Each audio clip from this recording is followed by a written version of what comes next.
Sveiki, šiandienos tema yra lygčių sistemos, kurių tik viena lygtis yra tiesinė ir dešinėje pusėje violetinėme langelėje matote veiksmų planą, pagal kurį reikėtų spręsti tokio tipo lygčių sistemas ir šiandieną išspręsime dvi lygčių sistemas. Viena bus šiek tiek paprastesnė, kita bus šiek tiek sudėtingesnė ir tikiuosi, kad šis video padės jums suprasti šią temą. Taigi pirmasis punktas sako, kad iš tiesinės lygties reikėtų išsireikšti y. Taigi pirmąją lygtį persirašome tokia, kokia jinai yra, nes pirma lygtis yra kvadratinė. Kaip žinoti, ar lygtis yra kvadratinė, jeigu x arba y yra pakeltas antruoju laipsniu, tai ta lygtis yra kvadratinė, o jeigu jokio laipsnio nėra, tai ta lygtis yra tiesinė. Taigi iš antrosios lygties mums reikia išsireikšti y, tai šiuo atveju yra labai patogu, nes prie y jokio koeficiento nėra ir minus x mums reikia perkelti į kitą lygybės pusę ir jisai pakeis ženklą, tai jeigu jisai buvo minus x, jisai dabar taps plus x, o minus 5 buvo, tai jį ir paliekame ir uždedu lygčių sistemos ženkliuką. Antras punktas sako, įsistatome į kvadratinę lygtį, tai tą y dabar įsistatysime į kvadratinę lygtį. Tai lygtį nurašau tol, kol sutinku y. Tai buvo x kvadratu plus x ir tada matau y. Tai čia bus daugybos ženkliukas ir vietoj y rašau tai, ką mes išsireiškėme, tai yra x minus 5. Ir toliau nurašau viską taip, kaip yra, lygu minus 2. Atskleidžiame ir viską keliame į kairę pusę, sutraukime panašiuosius narius. Tai x kvadratu perrašau, plus ir dabar atskleusime, tai bus x kart kart minus 5, x kart x yra x kvadratu, x kart minus 5 yra minus 5x ir minus 2 perkelsiu į kairę pusę, tai jeigu buvo minus 2, dabar bus plus 2 ir yra lygu 0. Sutraukime panašiuosius narius, tai panašiai nariai tie, kurie turi tą patį daugiklį, tai mes matome 2x kvadratus, tai x kvadratu ir x kvadratu yra 2x kvadratu minus 5x plus 2 lygu 0. Toliau sprendžiame kvadratinę lygtį su diskriminantu ir gauname x. Tai primenu, kad diskriminantas yra apskaičiuojamas pagal formulę b kvadratu minus 4ac, o x1 ir x2 bus apskaičiuojami pagal formulę minus b plus minus šaknis iš d ir padalinta iš 2a.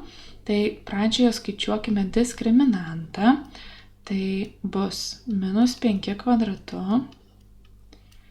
minus 4 kart a koeficientas kart c koeficientas ir apskaičiuokime, ką čia gauname.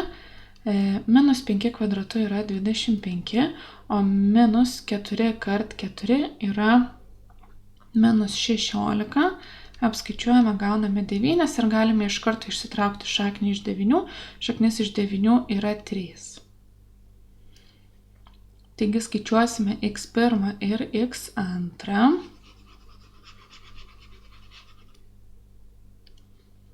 Viskas turėtų eiti į apačią, bet kaip visada man trūksta vietos, tai x1 ir x2 bus apskaičiuojami pagal formulę, tai minus b, tai bus minus 5 plus minus šaknis iš d yra 3 ir dalinsim iš 2a, 2 kart 2 yra 4 ir ką čia gauname?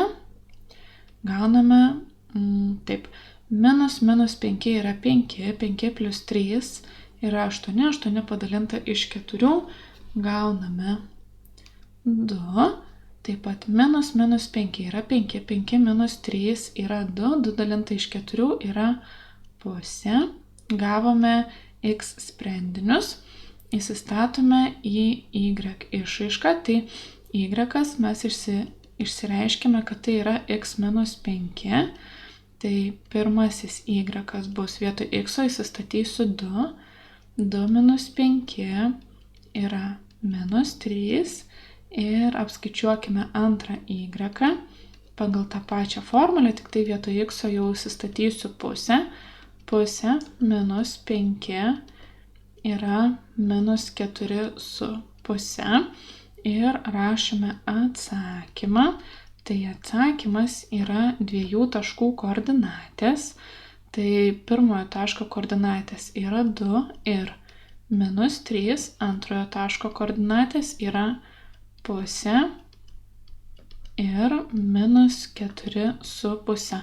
Labai svarbu nesumaišyti, kuris y priklauso kuriam x-ui. Ir štai ir išsprendėme vieną iš lygčių sistemų. Judame toliau.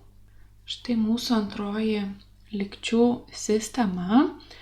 Tai pirmas punktas sako, kad reikia išsireikšti y iš tiesinės lygties. Tai pirmąją lygtį perrašau tokia, kokia jinai yra. Y kvadratu plus x yra lygu 28. Ir dabar turime iš antrosios lygties išsireikšti y. Tai pradžioj 5x kelsiu į kitą pusę.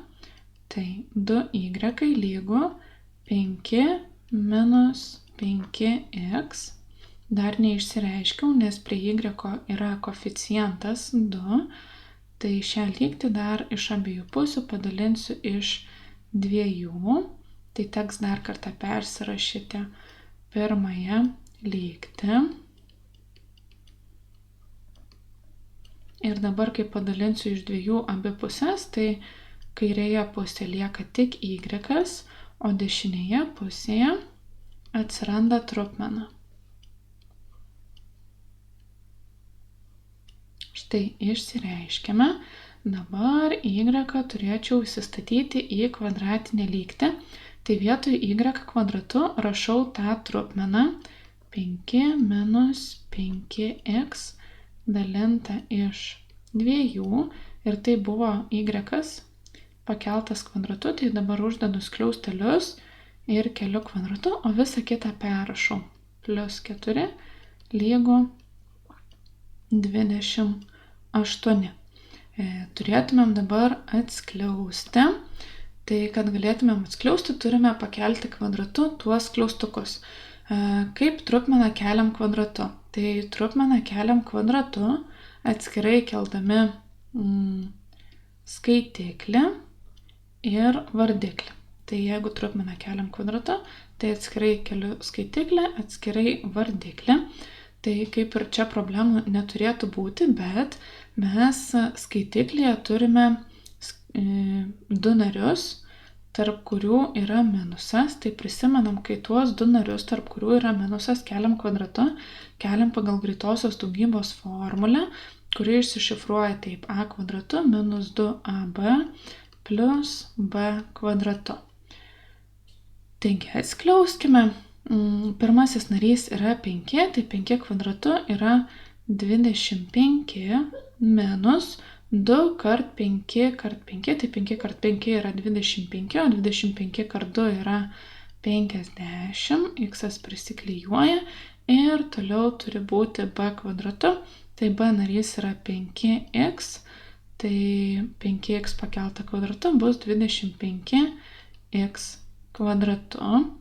Brėžiu brūkšnį, 2 pakėlę kvadratu gausime 4 ir visą kitą perrašau ir 28 keliu į kairę pusę ir tai yra lygu 0.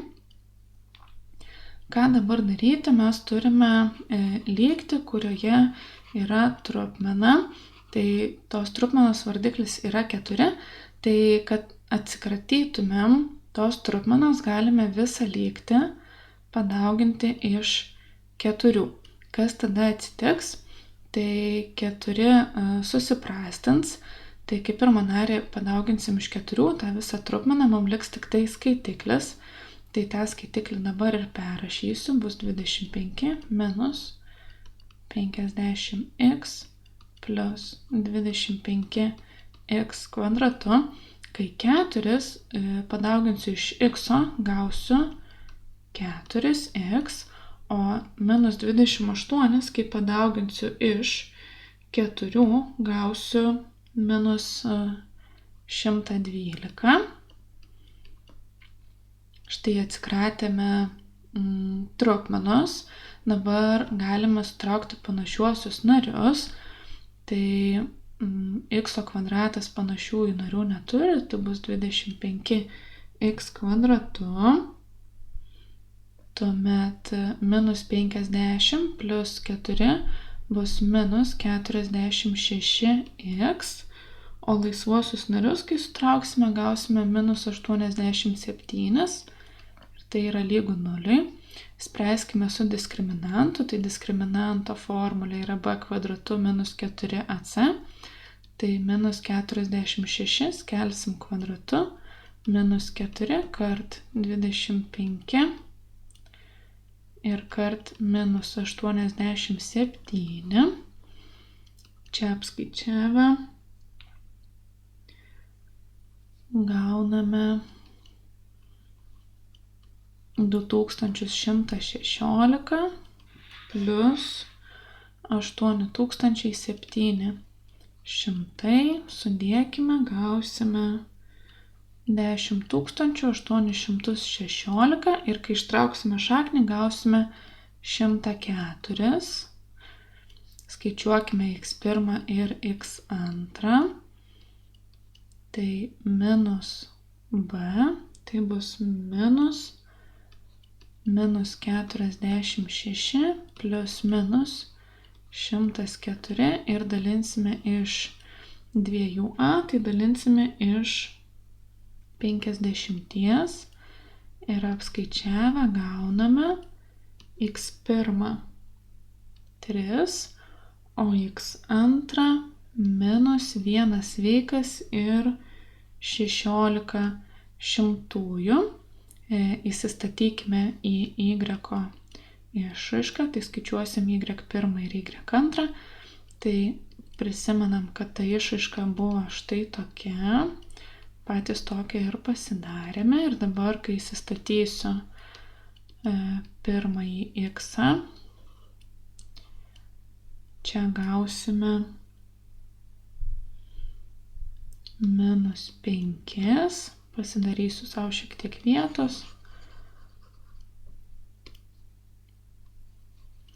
Ir y2, kai apskaičiuosime, tai pagal tą pačią išraišką, tik tai su kitu skaičiumi jau.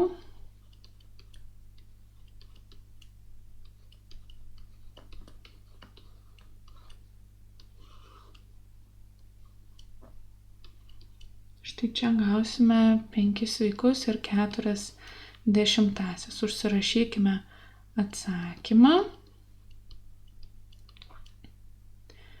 Tai pirmojo taško koordinatės yra 3 ir minus 5. Antrojo taško koordinatės yra minus 1 sveikas 16 šimtųjų ir 5 sveiki 4 dešimtosios. Tai šiandien tiek. Tikiuosi pasidarė šiek tiek aiškiau ir susitikime kitoje pamokoje. Iki.